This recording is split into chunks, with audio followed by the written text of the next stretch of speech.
everyone, I'm Stephanie. And I'm Allison.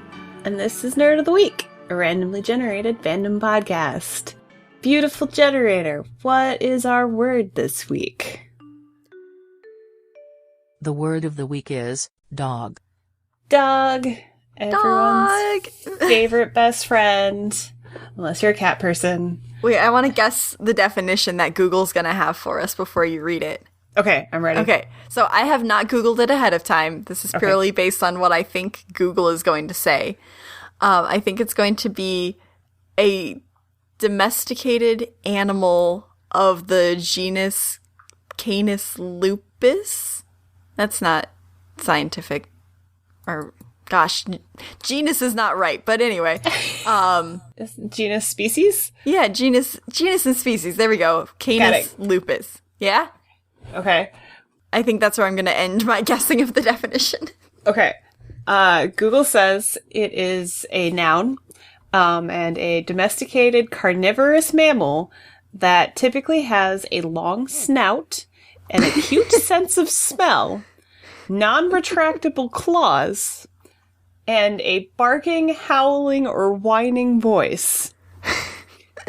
So that could also maybe describe a werewolf. Yes. Or a bear if bears made a lot of noise all the time. Do bears make, I guess they roar more than whining, howling sounds. Yeah, I have worked with a few grizzly bears, and I don't think that they whine. I've only ever heard them go, It is also a verb, which means to follow. Oh, all right.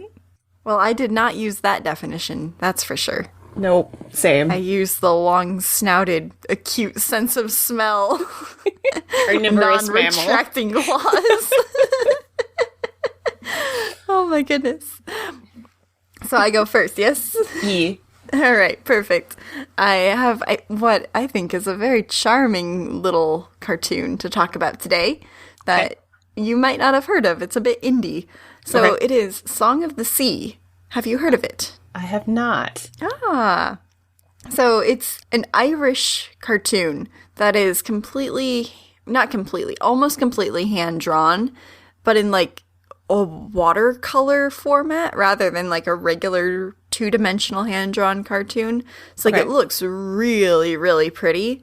Mm-hmm. And also kind of like the aesthetic, there's like lots of symmetry in it.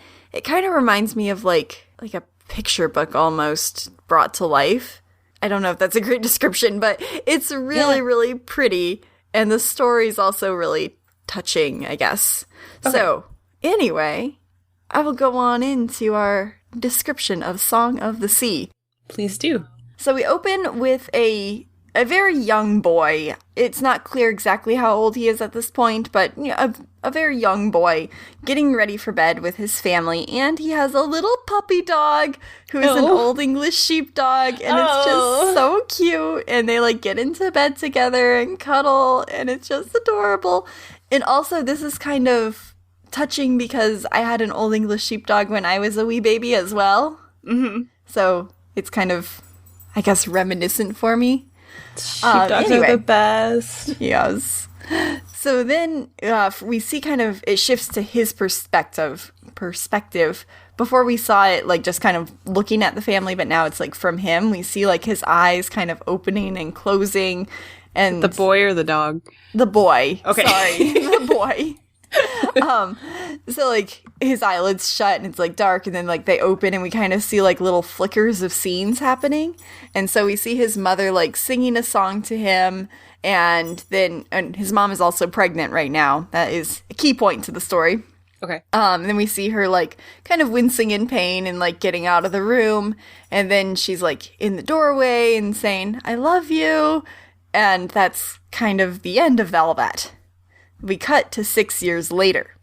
So the boy, whose name is Ben, he's on the beach with his dog again, who's now much bigger. He, was a puppy before, and now he's this giant fluffy dog that, like, his hair is in his eyes, but, like, he can somehow see. Kind of like Max in The Little Mermaid that we had Yeah. So he's just super cute and like has a big boofing bark, which is adorable. The dog's name is Koo, by the way. Okay. So they're on the beach playing, Ben and Koo, and then Ben's little sister is there, and she tries to join in, and he just keeps like kind of pushing her away. Like they're actually sitting on this overturned rowboat, and at one point he kind of like just gently pushes her down the rowboat so she slides and just like sits in the sand and is sad.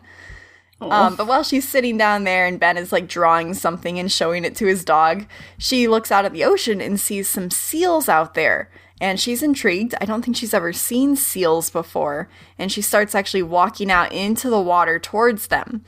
And Ben gets really scared about this and tries to go after her, but a wave like hits him and knocks him down. And we kind of see under the water, he's like gasping for breath and like bubbles are coming out of his mouth. And then it kind of like comes back up to the surface and we see it's like literally only his head is underwater. The rest of his body is still like standing there. And his sister and Koo like come up and just like walk him back to shore. So we kind of find out here that Ben cannot swim. That's like his one weakness. Yeah.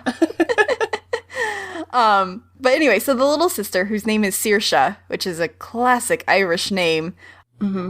So Ben goes back and tells on Saoirse to Dad. And the dad kind of like brushes off the complaints and holds on to Saoirse, and he's like, so you were out adventuring in the sea, my little one. Like, I'm not sure if it kind of implies that Saoirse is the favorite or just that the dad is refusing to believe anything bad about her. I don't know. It then comes to pass that because the grandmother with her parrot in tow comes to see them because it's Saoirse's 6th birthday and she wants to come and wish her a happy birthday. Okay. Also, I'm so sorry, this is a key plot point as well. The family actually lives on an island in a lighthouse. The dad is the lighthouse keeper. So they're off the mainland. They have to take a boat or a ferry to get over to the mainland anytime they need to go somewhere. That just kind of to set the scene. So anyway, Granny comes over with her parrot in tow because apparently she can't leave the parrot at home for the day. Whatever. Granny dresses Saoirse up in like this fancy little dress. And it's like, you can't be dressed like a ragamuffin. You have to look nice on your birthday.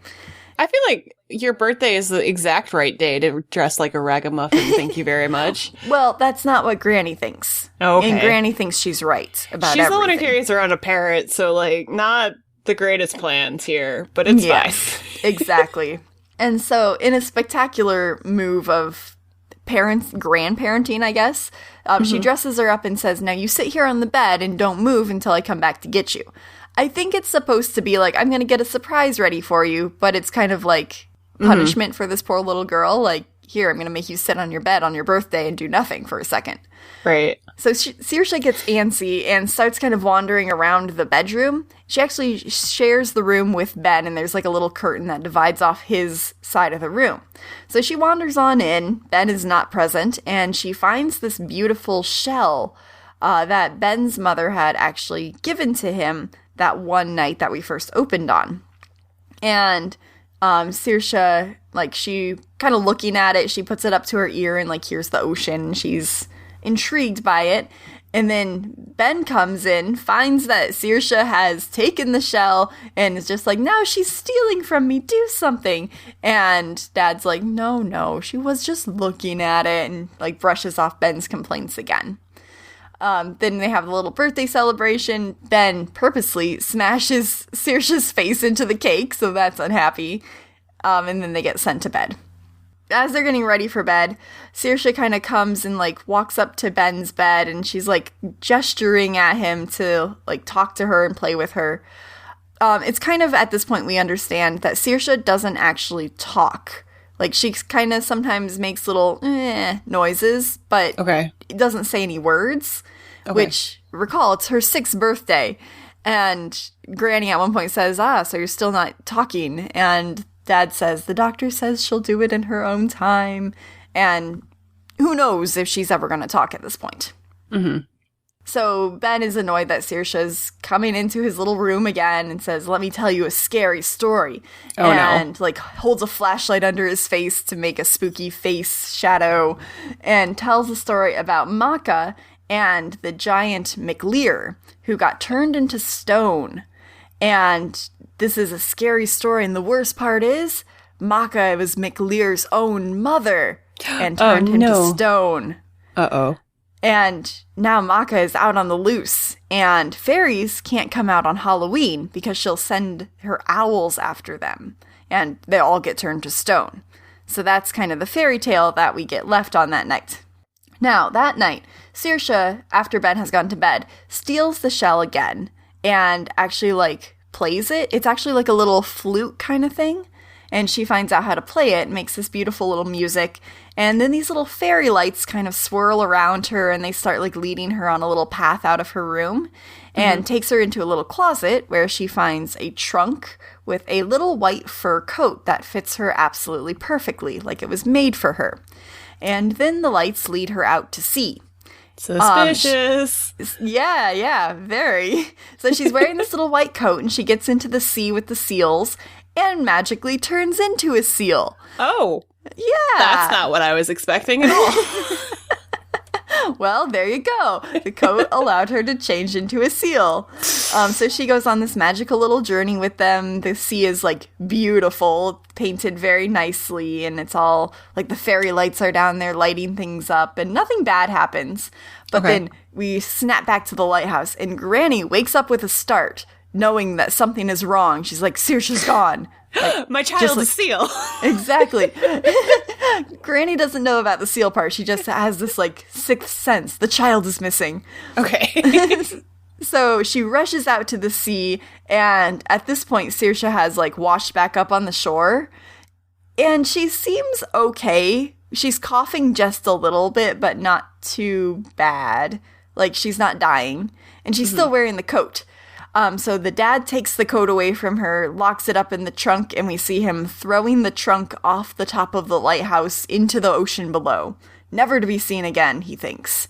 Very rational way to get rid of a coat. Okay. A magic coat, yeah. And then Granny says, now I know what's best for you children. You're coming to the city with me. You can't stay here in the lighthouse anymore. Oh. And at this point, Ben says, it's all Saoirse's fault. Why should I have to go? And the father's just like, no, you have to go too. And Ben says, well, then I'm taking Koo with me. Koo being the dog. And the father says, no, Koo's going to stay here. Besides, you wouldn't want Koo to be in the city. He wouldn't like that. So they tie up poor Koo outside by his doghouse, and they drive away, and they get on the ferry, and we see Koo, he starts pulling on the rope and trying to get to them before they get on the ferry, but he misses them. And the ferry's pulling away, and we see him sitting on the dock, and it's so sad, and everyone's crying, and it's terrible. And it's why can't they just take the dog or let Ben stay? You shouldn't separate them. Yeah. And then just when we think Koo has kind of given up, he actually turns away and looks like he's gonna walk back up the hill to the lighthouse, and then he comes sprinting back, and he jumps flying off of the dock and starts swimming across this little ocean channel. Oh no. Nothing happens. Spoiler alert. He's fine. Okay. We don't, at that point, see him get to the shore, but just, spoiler alert, he is fine. My heart wouldn't be able to handle it. Right, yes. Don't worry about Koo. He's okay. But at that point, so we see the car driving through all the hillsides. There's a few towns, and we see Ben is actually kind of drawing a rough map, so we can tell he's already planning his escape. He's going to try and get back to Koo. But it's not a really good map because he doesn't quite know where he is, and he's just a little kid still. Right. And then it is actually Halloween at this point. And as they drive finally into town to Granny's house, they see many kids just kind of on the street dressed up in costumes.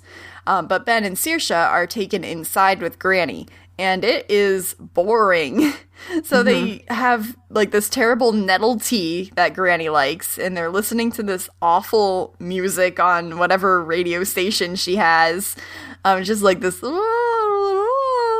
kind of music. And Granny's like, I just love this song. And Ben takes out his little Walkman and puts on some music. It's notably not an iPad or something like that. It's actually has a little CD in it or something. So he puts on some, like, rock music. You can't hear it, like, too terribly, but you can, like, they have the sound coming out of his headphones a little bit, so we know it's loud. And Saoirse, she's also very bored, so she wanders around the house, and she opens up another closet. I guess she was presumably looking for her coat, or a coat, and she finds one that's kind of similar. It's like a brown leather coat with white fur trim. And she's like, good enough for me. That looks great. So she takes the coat and she goes with her little shell that she still has and sits in the bathtub. And the bathtub floods and starts dripping down into the living room where Granny is sitting. And Granny comes up and gets mad. She's like, it was my best coat. And Ben and Saoirse are again sent to bed. And Ben's like, it's not even 4 o'clock. We can't be asleep right now. And it's perfect time for him to escape, though. Luckily, their bedroom is on the first floor, so he just opens a window and climbs out. Like, no security measures from Granny at all. He just leaves. He does not intend to take Saoirse with him, but she not accidentally. Nothing's an accident. She purposely comes. She climbs out the window, too. Conveniently, waiting just outside of the window among some garbage cans are some fairies that were also dressed up for Halloween. And they see Saoirse like come out after Ben and start following him. And they start following her, and eventually they grab onto her. She kind of like makes a kind of noise, and Ben's like, oh my gosh, I see you, you're here, and runs after them, runs after the fairies. They like dart through traffic on this roundabout, and Ben almost gets run down by a truck, but ends up getting to them in the center of the roundabout, where there's actually like a little, it looks like just kind of a drain pipe or something, but it has all these stone statues of fairies, so presumably fairies that have been turned to stone, kind of hanging out around it. And they go on in there, and there's more and more stone fairies all throughout. Oh, no. So at this point, the fairies didn't know that Ben was with Saoirse. They think that they just had Saoirse. So Ben stays in hiding, which was very smart, I think, at this point. At this point, the 3 fairies, they bring out some instruments, and they're like, and now the Selkie shall sing for us, and we shall all be free. So apparently, Saoirse is this mythical creature called a Selkie, which is some sort of Irish fae that can turn into a seal, but they also apparently have some magical singing voice properties. But as we already established, Saoirse can't speak, or sing for that matter. Oh, okay. Yeah. So anyway, they go on, and they say, before the Selkie sings for us, we are going to perform songs for her. But the fairies are kind of spacey, and they don't remember all the lyrics to their own songs. As fairies tend to be. Yeah. Also, these fairies notably don't look like fairies. Like, they don't have wings or anything like that. They look more like goblins. But that's just kind of how they're drawn. It's fine. They're just, like, mystical little creatures, essentially. But Ben, he happens to know all of the words to these fairy songs that they've forgotten. And it's because his mother had been singing all these songs to him, because apparently she was a Selkie too. Oh, Yes.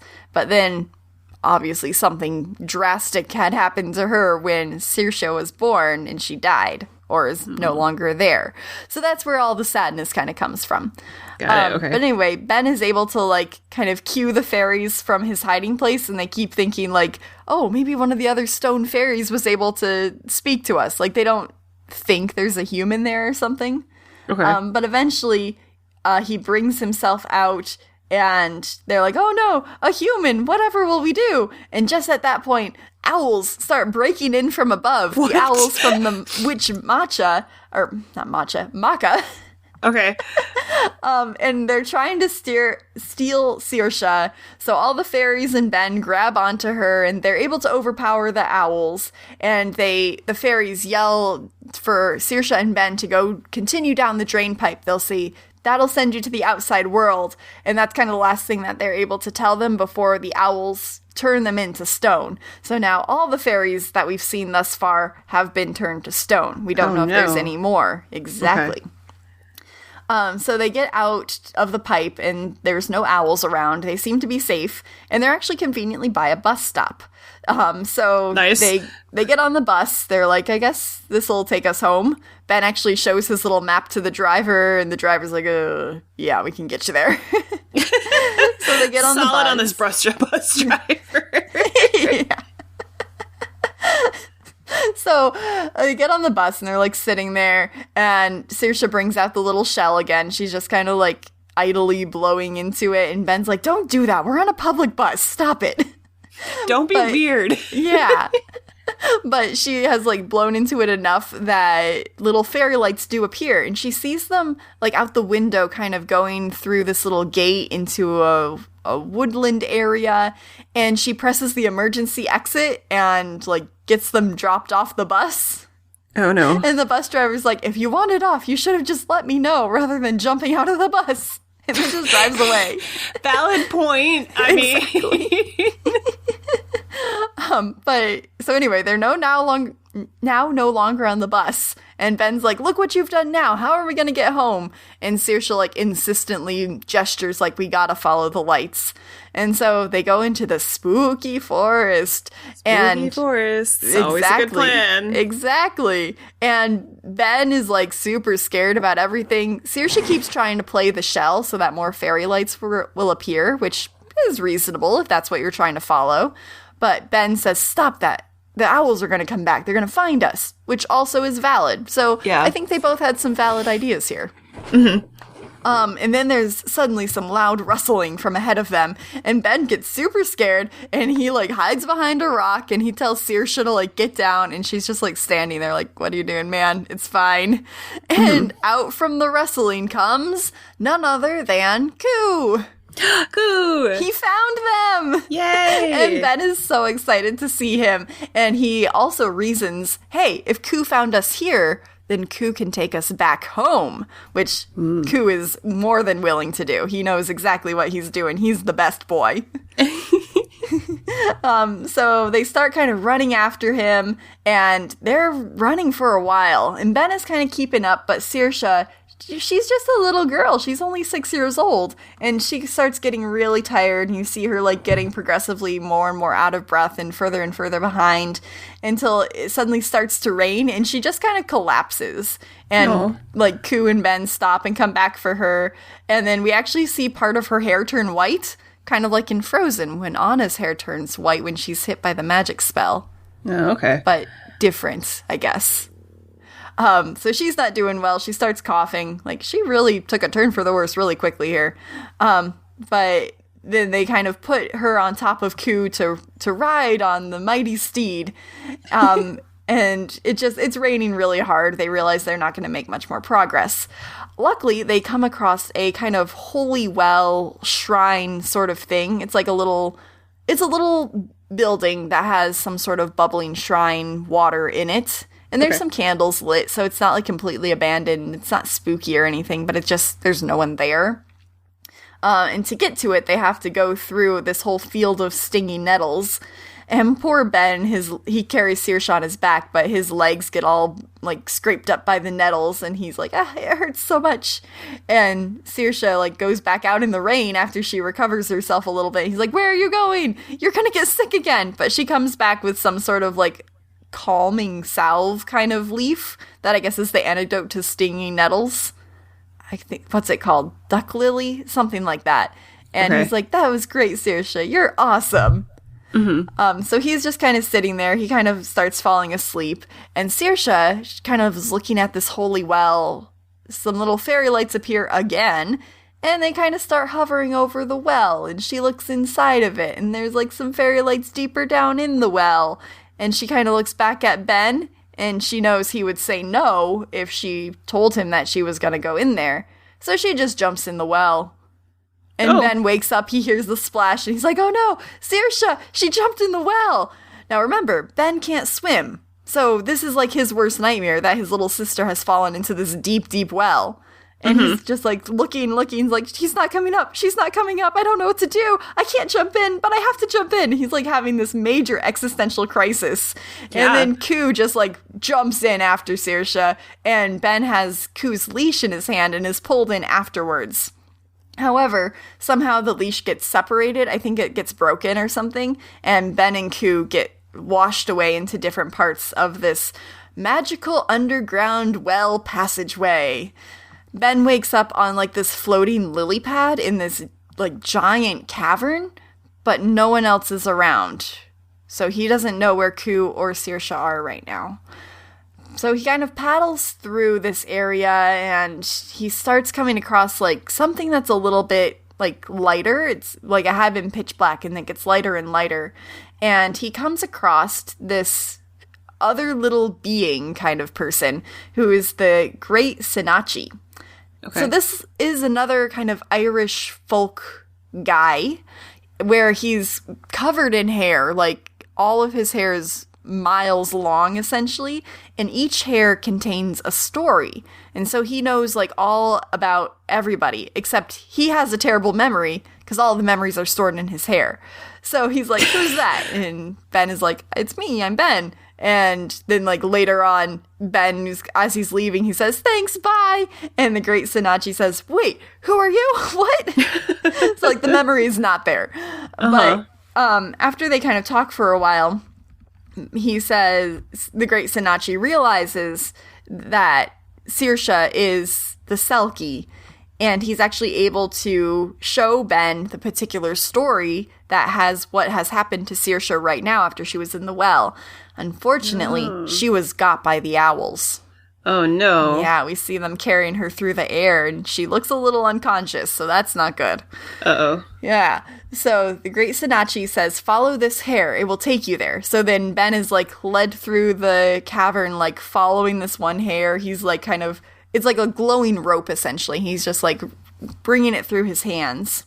And then, actually, as he's going, kind of reflected in the walls of the cave are, like, the events of that night when his mom died and when Saoirse was born. And we do see, like, she also had this great white coat, and she was, like, taken out to the ocean, and, like, what washed up on the shore was Saoirse, and then the mom didn't come back. And so the dad is, like, of course, very sad, and just has this tiny little baby, and then Ben wakes up and's like, where's mom? And the dad doesn't really respond to that. He's just like, this is your little sister. You're going to be a good brother for her. Which Ben was not. We'll come to that later, though. Okay. He kind of at this point realizes, I think, that, oh, I was not a good brother for her. I mean, he was also, like, a young kid who had just lost his mom. So, like, exactly. And probably kind of blames Saoirse a little bit for that. Yeah. Because the events were so closely intertwined in his little brain. Mm-hmm. Yeah, so he kind of, like, has a little bit of kind of closure, I guess, of what happened that night, and kind of realizes more of what's going on. So eventually, he arrives, he gets out of the cave and arrives at Maka's hut. And there's a bunch of stone fairies that are kind of leading up to it. They're actually, it's a big moat around this little island in the middle where her hut is, and he has to walk over the heads of these poor stone fairies. Somehow they're able to, like, still talk to him a little bit, and they warn him of the jars, which is a bit cryptic of a message, but we'll understand as soon as we get into Matcha's hut. Okay. So we finally get in there. He opens the door, and there's this little old lady, and she's known as the Owl Witch, so she kind of has, like, owlish features, like this really long hooked nose. She kind of actually looks a little bit like Granny, and I think actually she's voiced by the same actress that voiced the Granny earlier. Sure. And she's saying things like she knows best and she's only trying to help. So again, just like Granny earlier. But we see that she, like, starts to get mad when Ben is saying, like, you can't do this, it's not helping. And she takes this jar off of the shelf, unscrews it, and, like, kind of holds it up to her face. And all these, like, anger emotions, there's, like, storm clouds and lightning bolts kind of get, like, sucked out of her face and put into the jar. And then she, like, comes back and she's like, oh, I'm sorry about that, dear. I don't know what came over me. And so you realize that there's something magical about the jars that sucks out the emotions. Then we hear Koo barking from somewhere above them, somewhere else. And Ben suspects that Koo is with Saoirse and starts running up the stairs. And with this, Maka is getting madder and madder and keeps using the jars to try and control her emotions, but is coming up the stairs after him. Luckily, she doesn't move very fast because she's actually half turned to stone herself. And so she has to kind of like hop with the help of her owls along the floor to get anywhere. So she moves slowly, but you can kind of tell, like, there's something about these jars and removing the emotions that then leads to the turning to stone, essentially. Mm-hmm. So we get up there, and we hear Koo barking, and there's, like, this trap door, and Ben says, Koo, you're covering the door! So poor Koo, he's sitting right where Ben needs to be, but he eventually gets the picture and moves off the door, and Ben's able to, like, get in there quickly into this upper tower room, slam the door shut before Matcha can get in. I keep saying Matcha. It's Maka. Sorry. So anyway, Maka is shut out of the door and Koo resumes his position of sitting on top of it like a good boy. Mm-hmm. A big, boofy dog. He's just doing what he does best in sitting places and not moving. And we see poor Saoirse. She's, like, not looking good at all. She's actually half turned to stone herself and, like, barely awake, essentially. Ben encourages her to play the shell. He says, Saoirse, I think if you do this, then, you know, the fairy lights will come back. We'll be able to save everybody. And she, like, barely is able to do anything with the shell at first. Like, she blows into it but doesn't make any sort of its little flute noises. And then she, like, tries again, and there's a little bit more, and the fairy lights start appearing, and then she gains more and more strength, and, like, it gets louder and louder, and then suddenly all these jars that are, like, lining the walls of this room, they just shatter, and there's all these emotions swirling all around, and they go to Maka, and you hear her, like, laughing and crying as she's experiencing all these emotions that she'd bottled up, literally bottled up all this time, and she becomes not stone anymore. Okay. And she says, I've been so lost for so long, and now I realize that I wasn't helping. And Saoirse is also back to not being stone, and she realizes that Saoirse is the Selkie and needs to get back to the ocean where her coat is and needs to sing her song. Which, again, we're not quite sure how she's going to sing the song, but that's for us to find out later. So here, there's more dogs to contend with. Maka actually summons 2 magical fairy dogs who kind of enchant Koo and help him fly through the air. And Ben and Saoirse are riding on Koo's back, and they're just, like, barreling over all these hills, and it's such a magical scene. And in the fairy dogs, they're, like, these great, like, huge Irish wolfhounds, but they're, like, glowing white, and it's so pretty, and it's so inspirational, and Koo is just having the time of his life. Like, he has a happy dog face. It's really, really good. I just looked up the art for him, and I love how he's drawn. It's I know. He's so cute. I love him so much. So he takes them right back to the lighthouse. They're on, like, one of the upper lighthouse decks. They don't even have to, like, go over the ferry or anything. And so Ben rushes into the house, and the dad is obviously surprised that Ben is back. And Ben says, we need the coat. Where is Saoirse's coat? And Dad is like, we don't need a coat. We need to get her to the hospital. Like any reasonable person would say, with their daughters almost dead. Right. And he says, and by the way, I threw the coat in the ocean. So they go back down to the rowboat that they had been sitting on at the beginning of the movie, and the dad starts rowing them on back, and Saoirse's just getting, like, sadder and more dead looking, and Ben decides this is not going to work, and he kind of summons all his courage and faces all his fears and jumps into the ocean, because he's gonna find that coat.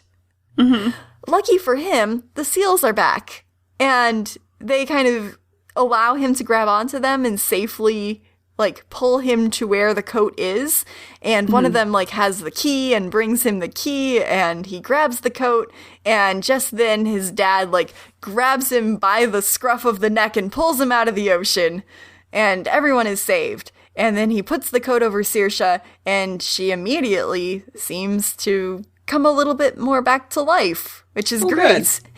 And then everybody is jumping into the ocean. The seals come back, and Saoirse, Ben, and the dad all jump into the ocean. Saoirse turns into a little seal, and then the other seals who are there transport Ben and the dad, and they go to this giant island that is actually the island of McLear, who, if we remember from the beginning, is the giant turned to stone. Yeah. And they kind of all get washed up there, and Saoirse's in the coat, and she's actually able to talk. She says, Ben, which is the first word she's ever said. So Ben says that they have to get Saoirse now to sing, which she actually does. And it's like this just little kind of fairy song, a lot of going, ah, like that kind of thing. It's a really pretty song, though. I'm not doing it justice at all, but the soundtrack is readily available on YouTube if you want to listen to it. It's really nice. And as this all happens, she gets noticeably more healthy. She actually floats in the air, and her hair swirls around her as though she were in the water. And then all across Ireland, we see that the fairy spirits are being set free. Like, all the little stone statues are coming back to life. And then actually the island of McLear, the island is still there, but then like this like shiny giant figure kind of comes out of it. So like the mountain no longer has the spirit living inside of it. And then the owl witch comes, and like they make up the owl witch mom and McLear. And then the dogs who had helped Coo to fly, they turn out to be the giants of dogs. Aww. And they all get to go live in fairy together. Oh, it's so cute. And then in the big last moment, there's a big wave, and a really big white seal washes up and transforms into their mother. And she explains that she has to go too. She has to leave this world, go back to the world of fairy, because she is all Selkie, no human, just Selkie. And she kind of takes Saoirse by the hand, and they start walking towards this like big glowing road that they've all been walking on. And Ben and Dad say, "No, please don't take her. She's all we have." And the mom says, "I love you both. And if I take her coat, then she'll no longer have her ties to the fairy world, and she'll be able to stay with you." And they all agree to this. So Saoirse has her little white coat taken away from her, and she kind of like is gently laid back down onto the ground from this magical wind that had been lifting her up into the air. But she's okay. And then the mom walks on off to fairy. But then Ben and Saoirse, they're happy. Saoirse is like a lot better. She can talk now. And the dad has like a lot of closure, and he's not sad and depressed like he had been. So they go back on home. Granny has come back to visit because obviously Ben and Saoirse were missing, and she had to go find them. So she's back, and the dad says, "Don't worry, we're all right now. We can manage." And then we split forward to the summer, where Granny's visiting again, but we can see everyone is a lot more happy. I think the parrot looks less depressed than it did when she first brought it as well. And everyone's wearing like happy summer clothes. And it's Ben's birthday. And they take a picture, and no one is caked in the face, unlike at Saoirse's birthday party. And then we actually see Ben and Saoirse swimming in the water together because Ben has conquered his fear, and Coo is there being happy dog. Oh. Yay. And that's the end. Oh. It sounds delightful. It is so delightful. Like the music and just the artwork and Coo being an adorable dog. It's just all good. So I got some questions here. Okay. All right. So what does Coo's name mean? Coo is an Irish word. So does it mean puppy, dog, spot, or warrior?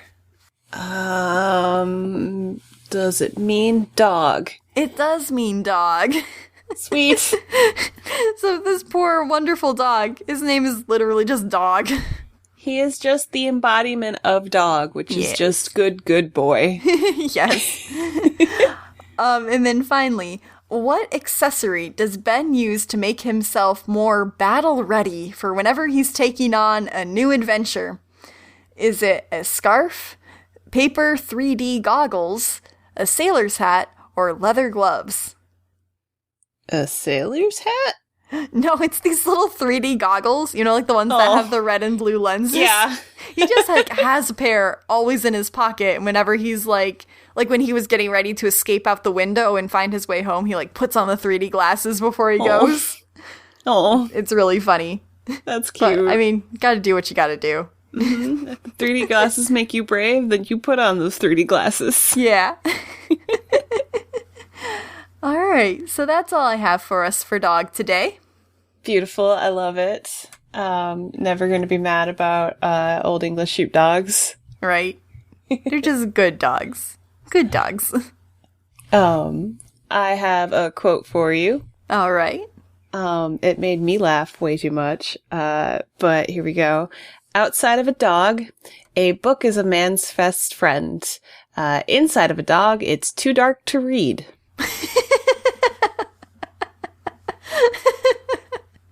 That's good. I don't know where it's from, but it's good. I laughed really hard and needed to share this quote with the world. All right. If you haven't heard it already, listener. Yeah, I'll think about it. I'll think about where this could be from. And let us know if you know where the quote is from before you get to the end of the podcast by tweeting at us at Nerd of the Week. Or you can use the hashtag Nerd of the Week, hashtag NOTWP. We're also on Facebook, working on uploading all of our videos to YouTube. And I have a TikTok with some TikTok shorts at Vampire Sheep, sheeps being spelled with 2 3s. I think that's all our social media. We don't have Instagram. Should we get Instagram? Oh, I have one made to save our name, but that's as far as I got. So all we right, have so an we've Instagram. Got the name on lock. Good. We have the Instagram. Feel free to follow us on Instagram. There's nothing posted on it yet. Maybe we can put some of those TikToks on the Instagram somehow. Mm-hmm. I feel like sometimes I get TikToks filtered onto Instagram for me. This is true. I will figure out more social media and I will let you know about it. But it only works if our listeners interact with us and recruit more listeners to interact more. Yes, please and thank you. And thank you for listening to us. Yeah. But wait, there's more podcasts. Don't leave yet. Wait, there's more. I am bringing to the table Cowboy Bebop. Oh boy, that's exciting. I love this show. It's amazing. It's on my watch list. You should watch it. It is, I think it's considered like one of the best anime of all time. And it helped define like that anime could be used as an art form and a good means of storytelling. It is a Japanese, like, neo-noir science fiction anime created by the team Sunrise. And some random rabbit hole trivia that I learned while I was looking up more about Sunrise is that they are a 5-person team that made a pseudonym called, or named Hajime Yatate. And so instead of crediting all of them, they have that pseudonym together. And that's pretty standard for this team. And the name comes from a quote from a poem, Oku no Hosomichi, or The Narrow Road to the Deep North, which is this whole, like, travel poetry log thing by this guy named Bosho. And like, I'm going to tell you about it because it's just, this man was wild. He was this poet in the Edo period of Japan. So like medieval mercenary ridden Japan. And this guy is like, I'm going to write these haikus that make fun of the shogun. And the shogun's like, you can die or go on a journey. And so then he does. And people thought he was going to die. And he didn't. He ended up writing like a crazy amount of poetry. And then he came back, and then all of his poems were really well known, and he like met a bunch of people and like got really popular. So then he had a little bit of like popularity immunity, and then decided to go on another one and where he wrote this poem. And I guess he's like one of the most well-known poets from that period.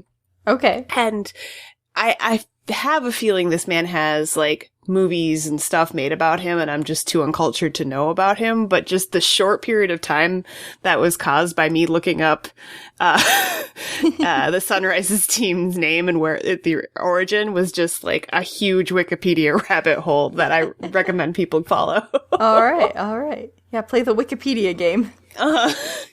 So Cowboy Bebop, back to the original plot, was a anime that came out originally in 1997 to 98, and it's a 26 episode series set in the year 2071.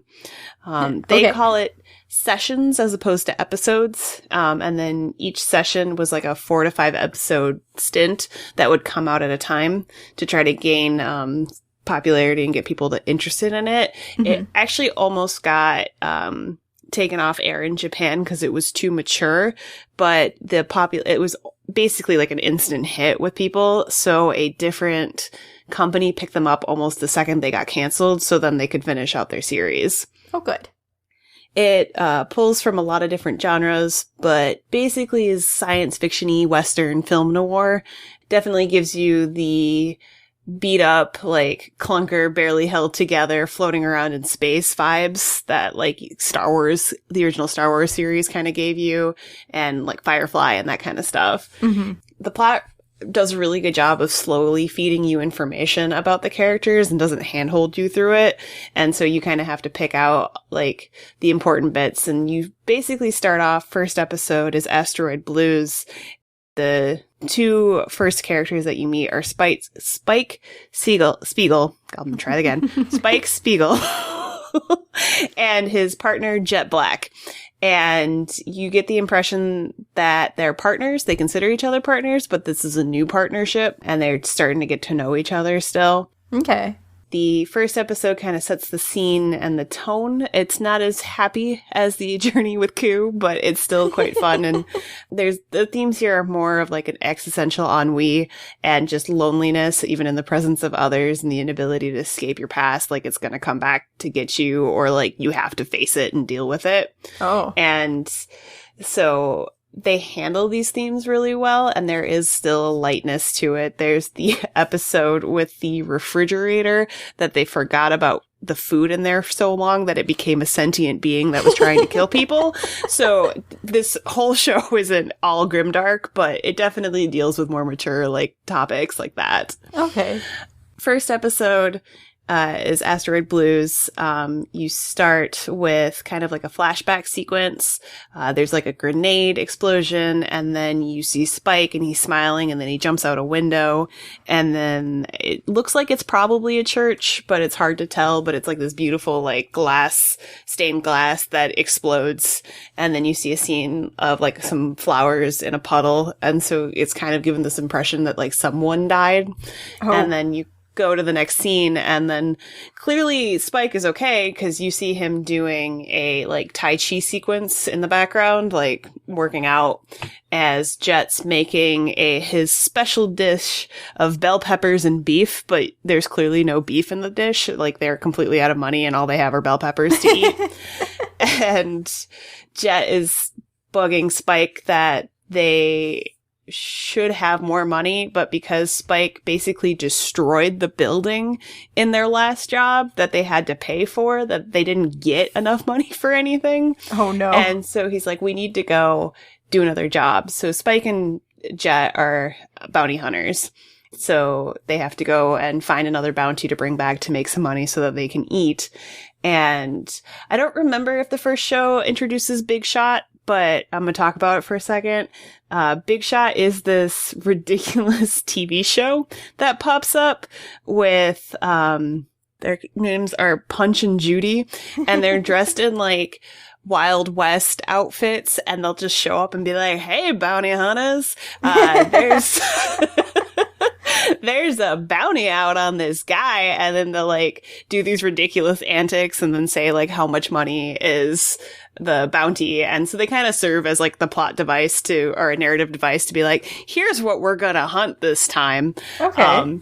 But it's like the thing is so cheesy, and they have like the background like pew pew choo, like all these crazy sound effects in the background. And I love Big Shot, and it makes me laugh. So I don't know if they get this job from Big Shot or Spike or Jet just knows about it. But Jet's like, we need to go. There's this guy. His name's Asimov. He's running around on Tijuana, which is an asteroid nearby that we can go see. And apparently, Tijuana has out of this world carnitas that he wants to try. So even if we don't go for the bounty, we should go for this really delicious food. Okay. That's good. So that's Spike and Jet like deciding to go to this asteroid colony. And then we get to another scene, and it's a bar. I think it's La Fin, and we see a pregnant woman going to sit at a bar, and there's, surprise, the bounty that we're looking for, Asimov Solensan, and he is sitting down and orders a vodka and tomato juice, and the bartender was like, we don't have any, but apparently ordering vodka and tomato juice is like the code word signal for like, I have some drugs to peddle. And so then he gets pulled into the back, and it sounds like he stole or has a bunch of this drug called the Bloody Eye, and he wants to sell some so that he can get off world so that they can head towards Mars. And so the bartender goes, well, I need a demonstration to know for sure that this is Bloody Eye. You could just be selling me some red stuff in a vial. So apparently to use Bloody Eye is you literally like shoot it into your eye, and it turns you into like this crazy, like steroid up, hulked out monster. Oh. Which is a weird drug to be peddling on the black market, but whatever. And so Asimov shoots some in his eye to prove it, and he gets a little like hulked out and crazy. And then these guys in black suits show up and start shooting up the bar because they're probably chasing Asimov. And so they're in this crazy fight. And then we don't get a resolution to that. We go over to Spike, who, when they got onto Tijuana, decided that instead of doing the bounty, he was going to go see his friend Laughing Bull, who was on Earth before it exploded and then like migrated to this asteroid. And then he tells Spike that Spike's going to run into the red-eyed coyote at the north end of town, and that he'll be targeted by a woman and death will be the result. And Spike's like, I've died before and it was a woman's fault, so it's probably fine. I'm not worried about it. Oh, good. And Bull's like, this is really serious. Like, you should pay attention. Like, when I get these visions, like, you should listen to me. And Spike's like, nah, I'm gonna go get some food. And then we cut to Jet showing up at the destroyed bar, where he was going to get the amazing carnitas, and he's really sad about it because he can't get his carnitas, but he ends up seeing the men that had shot up the bar and overhears that they are talking about Asimov. And so he learns that they're from the Syndicate, so the crime family of space, I guess. And Asimov stole a bunch of this Bloody Eye and was going to sell it so that he and the pregnant lady could get off world. Okay. So Spike is then in a bathroom at like a public restroom, and he sees Asimov like coming down from the drugs and is like leaning over a sink, and he thinks that Spike recognized him, and there's like this very tense like standoff moment, and then Spike goes, if you just leave the water running, you won't clog the drain, and just like walks out, like no recognition on his face that this is the guy that he was supposed to be hunting. Oh no. So am I to understand they're not really good bounty hunters? So the whole series is them going on bounties, but very rarely actually getting the bounty, because usually when the bounty is out, it's from like some corrupt overlord or something, and then they end up helping the person in some crazy roundabout way. But they're okay at it, and they're definitely new at it. Okay. So Spike heads back to the smaller ship because the Bebop's the big ship, and then he's got a smaller like personal ship called the Swordfish, and he finds the pregnant lady whose name is Katerina is standing there, and they flirt for a while as he realizes that she's trying to steal his ship. And then Asimov starts to approach, and then they get into this kind of spat. And Katerina is like shouting, "No, don't kill him," as Asimov's like trying to beat up Spike and is about to kill him, but she pulls him off of Spike at the last second, and then they don't steal the swordfish and they go off, and Katerina drops one of the drug vials, and then Spike realizes this is the people he was supposed to be hunting. And so he's just laying on the ground, and Jet shows up and is like about to tell him that we should give up on Asimov because they've run away and the syndicate's involved and it's not worth it. And Spike's like, "Nope, I know where they're going," because of Laughing Bull giving him that premonition at the beginning of the show. And so he's like, "They're going to be at the north end of town." So then Spike takes Jet to the north side of the city, where Asimov and Katerina are actually in a standoff with, I think it's syndicate members, but it could be the like local cops. Not 100% sure, but they're in the process of stealing a different small ship to get off world. But before they board, Katerina gets shot in the stomach, and then her dress opens up, and then all of the drugs that they stole come pouring out of her dress. So she wasn't actually pregnant. They were just hiding all of the drugs that they were about trying to peddle in her belly area. So they chase after them. They lose all the drugs, but then they get up into into space, and Katerina realizes that they're not going to make it to Mars because they're being hunted by the International Space, or the Inner Space Police people and the Syndicate, and so they're in trouble. And Asimov is too hyped up on Bloody Eye and too addicted to it to get over it. So she ends up shooting him before they get shot up by the police. And then the first episode ends with the famous line, "See you, space cowboy." That's kind of the whole first episode. And it gives you like this whole like a little bit of sense of dread and a little bit of just, this is how this kind of story is going to run.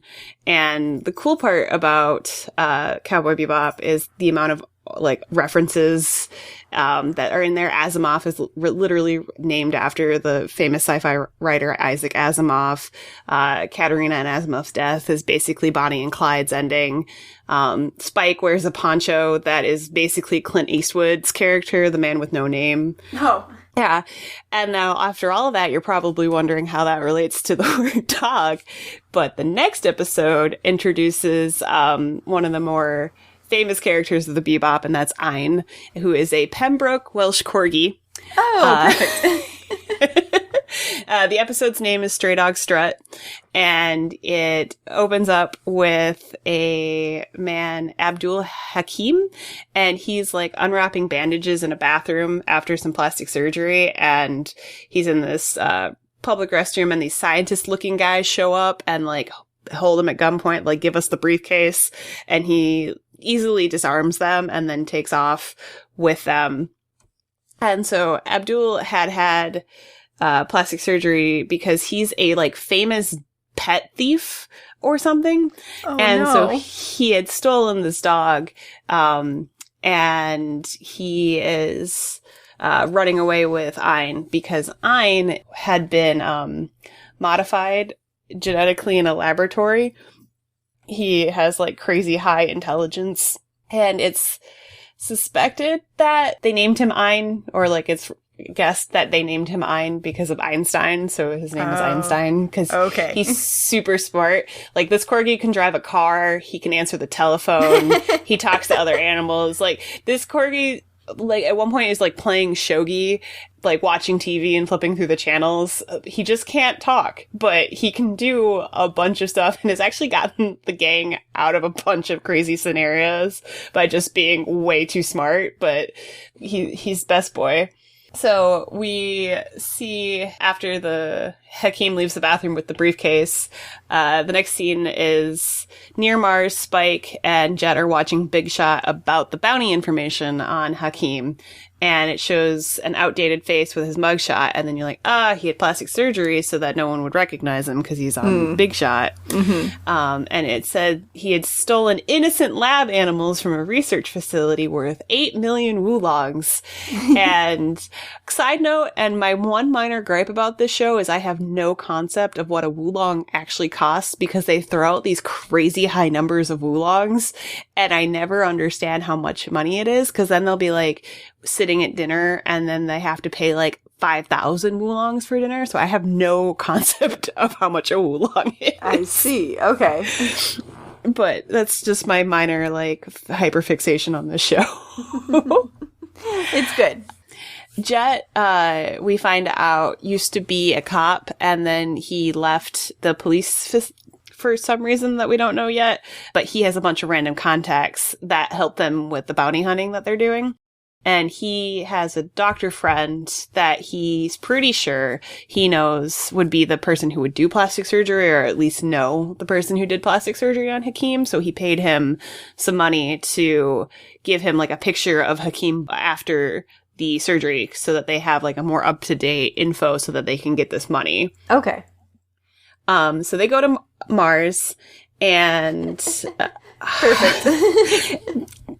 So Mars is where people went. So there was the space, they're like these space ring things, and they help you jump like hyperspace. They make you go really fast from part to part over space. But the one they made in above Earth, right at the beginning of getting stuff set up and figured out, like fell, and because they did something wrong or got hijacked or something, and it exploded into Earth. So Earth is no longer habitable, or just like very few people can survive on Earth right now. Okay. And so Mars has become like where humans are. So they've more or less bio-transformed, terraformed Mars in like these really cool like pocket cities that have like these big walls that have atmosphere changing technology in them that like make Mars habitable. So Mars is kind of like the place to be, because that's like where we had set up after Earth was no longer a livable place, which I always thought was really cool storytelling. And we get a little bit about what happened to Earth, but like they don't super go into it because they just kind of assume that it's not pertinent. And me with my wanting to know more, just want to know more. You want the world building. I want the world building. Next scene is we see Hakeem is trying to go make I think he's at a pawn shop, and he's trying to sell Ein, and that's not where you sell pets. Right? But she's like, he's a corgi. Everyone has corgis, and he's only worth like 200 oolongs. He's not worth it. And little so Hakeem, do they know how smart he is. Right. And Hakeem's like really mad that this isn't the right amount of money for this dog. Spike gets on Mars, and then he actually sees someone try to steal the suitcase and run away. And so then he kind of follows off, and then there's like sirens going off, and a bunch of dogs like ears perk up, and then they're like chasing this car around because they're all just like following after the sirens for whatever reason. And then Spike ends up at the pawn shop where Ein is, and then Hakeem grabs the guy who had tried to steal the suitcase, and he tries to get Ein, who then just like jumps off and runs away.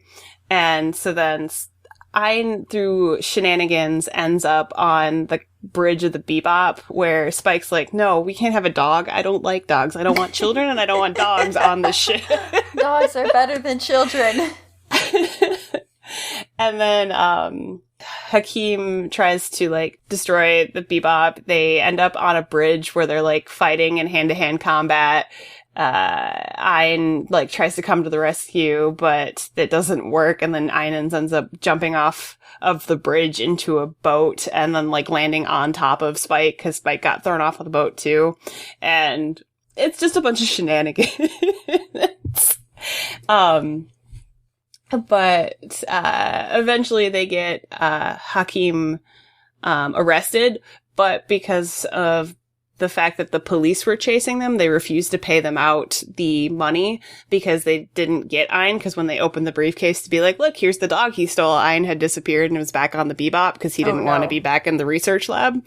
And fair. Mm-hmm. And so they don't get any money because the police were like, well, it was a police arrest, so bounty hunters had nothing to do with it. So then they're like, crap. And then at the end, there's Big Shot reporting on the crash with Hakeem getting arrested, then that there was a illegal research data dog who has like all this crazy wealth of knowledge, and then Spike and Jet kind of like look at Ein, who's just like sitting on the couch like panting.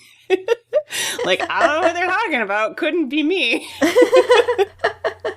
I'm just a corgi. I'm just a random corgi. And yeah, and so that's the first 2 episodes of Cowboy Bebop. I recommend watching the whole series. Some of it's a little bit more dark and dealing with like sadder themes, but they handle it really, really well. And then they have goofy episodes, and then Ein driving a car is hilarious. And we get 2 more characters on the ship eventually. There's Faye Valentine, who doesn't quite remember her memories. She was in hibernation for a long time, and then she woke up and she can't remember who she is. Oh no. And then we also get Edward, who is like a technological savant, and they were on Earth for a while, and then they hijacked the Bebop with some like radio technology nonsense, and they're like, we're only gonna let you leave if you let us go space or go into space and go on an adventure with you. And they're like, no, you can't. And then like Edward starts to like drive the ship into the ocean until they're like, okay, you can come with us. So there's a bunch of fun in this show too, and truly it's every episode is written very, very well. The stories are interesting. There's so many homages to and references to all of the different genres of things. I can't speak more highly about this show. Yeah, it sounds like a good watch. Mm-hmm. The the evil fungus in the refrigerator episode is the strangest one, but it's also really funny. It sounds funny. Sentient fridge fungus. All right, I have 2 questions for you. All right. Okay, so Ein, our lovable Welsh corgi, is one of the most memorable members of the crew. Why was he included in the show? A, one of the show's writers was obsessed with corgis and insisted that her favorite dog breed be part of the show. They were going to have a cat, but they were worried they would run into legal issues because of the movie Alien, so they switched it over to the dog that we know today. Or C, after the pilot episode, an early review suggested adding a dog to help lighten the plot. Oh, goodness. Those are all very good answers. All very plausible. I'm going to go with the first one. Yeah. The one of the writers of the show had a corgi, and she was like, corgis are the best dogs, and we need to have a corgi in the show. And actually, all the dog sounds that are in the show are recorded from her corgi. Oh, that's good. That's cool. And then question 2, this show has major musical influences. Each episode is called a session, like a jazz session. And the composer, Yoko Kanno, put together a band specifically to create the iconic music of the show. What was the name of their band? Was it Bebop and Beboppin'? Spike's #1 fan base? The Seatbelt? Or All About Space? I like the first one. Bebop and Beboppin'? That's what I would call a band. They were actually called the Seatbelts. Oh, but that's weird. Okay. I'm not sure why, but apparently they're still around. They created like 7 albums or something. Oh, wow. And then they produced the entire soundtrack for the anime, and they just released like a single like a couple years ago, right before the global panini. So like, you know, they are still around. And then they did the Netflix adaptation too, the live action, and they got Yoko Kanno to come back and help write the music for it, which is really awesome. I am upset that the fan base hated the Netflix adaptation because I thought it was fun. But whatever, I guess I have no taste. I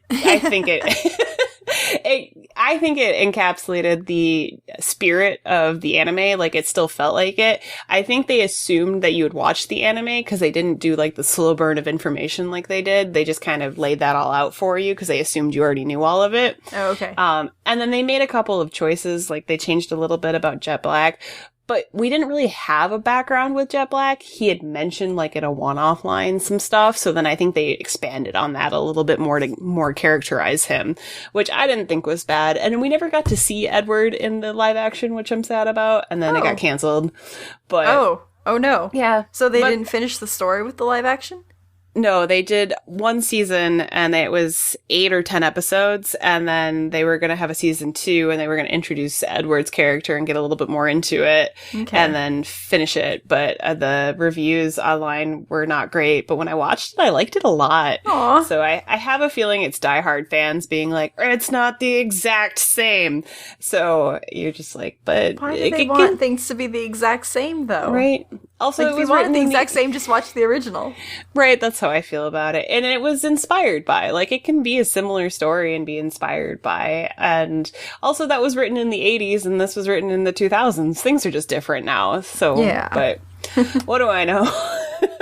I'll just be here hoping that eventually they bring it back for season 2. All the things you want, you'll never get to watch. I'll never get to watch, and it's okay.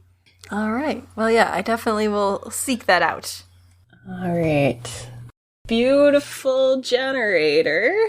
What is our next Wait, I have to tell you about the quote, or where shoot. I think it's from. I will never get this ending correct. Okay. All right. Do you need the quote repeated to you? I think we should repeat it just because it's a good quote. Okay. I will get here. Outside of a dog, a book is a man's best friend. Inside of a dog, it's too dark to read. It sounds like something that Douglas Adams would write, but I don't think that I remember that from his writing collection that I know of. It's in the same vein of like goofy people. It's Groucho Marx. Oh, okay, that makes sense. It's from his book, The Essential Groucho: Writings for, by, and about Groucho Marx. And it's one of the quotes in his book, and I laughed really hard. So oh, that's perfect. I should read that book. Awesome. Okay, now we can ask the generator. Our wonderful and all-knowing generator. What is our next word? The next word is professor. Ooh, professor. Professor, like a teacher. Okay. Professor like a teacher, as opposed to anything else. I don't think there's another definition, but we will find out the definition next time. I will quickly Google it the next time we record and tell you all about the definition of professor. I kind of like the guessing game of what's Google gonna say the definition is. Maybe we should implement like that. New segment. Yeah. As though we don't have enough already. It's quick. I think it's fine. Right. Let us know what you think about it, listeners. Should we add a new segment? Yeah. 15 episodes in? If you want us to talk at you even longer than we already do. All right. And so, yeah, listener, if you're there, which if you're listening, I assume you are, please propagate yourself and make there be more listeners. Reproduce by budding, and then have your other clones listen to this so that we can add more listeners to the Random Nerd Generator fandom. Or, listener, I bet you have friends, and that would be easier than cloning yourself. So just tell your friends to listen. Whatever you want to do. I'm just here to ask you to send along my little podcast.